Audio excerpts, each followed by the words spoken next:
a tavasz, ez pont olyan időszak, amikor jó ilyen sétákat és túrákat tenni, mert egyrészt maga az élmény is jó, a kirándulás, másrészt fotótémát is lehet így találni, mert ugye ilyenkor nyílnak a koratavaszi virágok, illetve ilyenkor figyelem ki igazából a helyeket, ahova lehet később menni, például madarakat fényképezni, és akkor ez szerint lehet tervezni. Ez a Dunakanyarnak egyik legszebb része a Visegrádi hegységben. Nekem ez gyakorlatilag szülői örökség, mert édesapám geológusként dolgozik, anyukám biológia tanár, tehát ilyen szellemben neveltek föl. Arra tanítottak, hogy a természetet az tisztelni, szeretni kell. Természetvédelemnek egy olyan területével szeretnék foglalkozni, ami most még nem kap nagy hangsúlyt, ez a környezeti nevelés, tehát madarászóvis, madarászsulis foglalkozásokat tartani.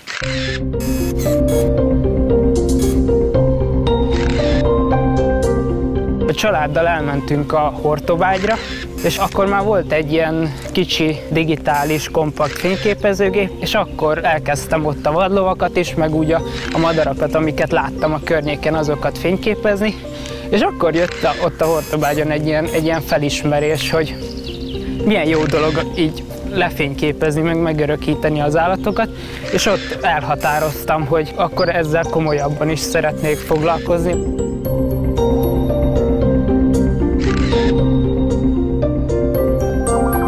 Ez egy kiszélesedő völgy része ennek a területnek. Elég sokféle koratavaszi növény jellemző itt.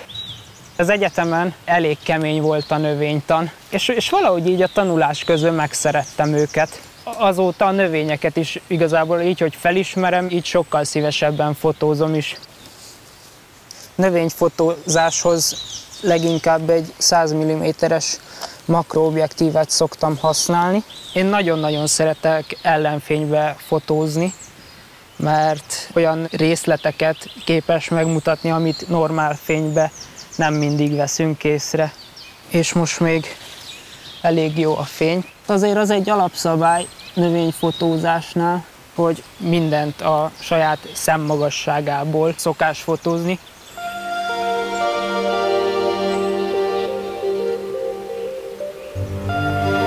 Fontosnak tartom igazából az etikus természetfotózást is. Igyekszem úgy fotózni, hogy azért a többi növényt azt ne károsítsam.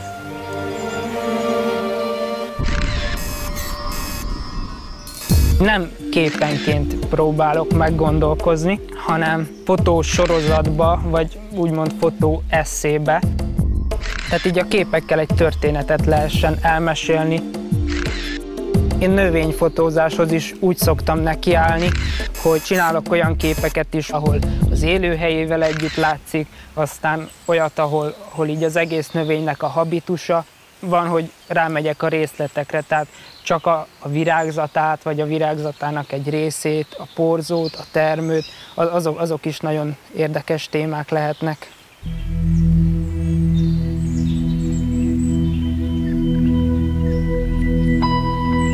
A legfontosabb, hogy meg kell állni és időt adni a természetnek, és nem rohanni.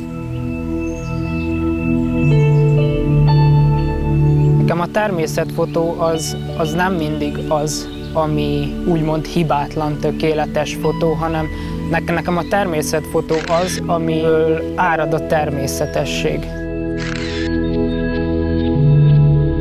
Igazán jó természetfotós az attól igazán jó, hogy ismeri a természetet. Az enyém igazából az élmény. A fotóimat azt másoknak szánom. Nekem az adja a legnagyobb örömöt, hogyha a fotóim kapcsán mások is rácsodálkoznak arra, hogy milyen sok minden él körülöttünk, mert ez egy csodálatos hely, ahol élünk.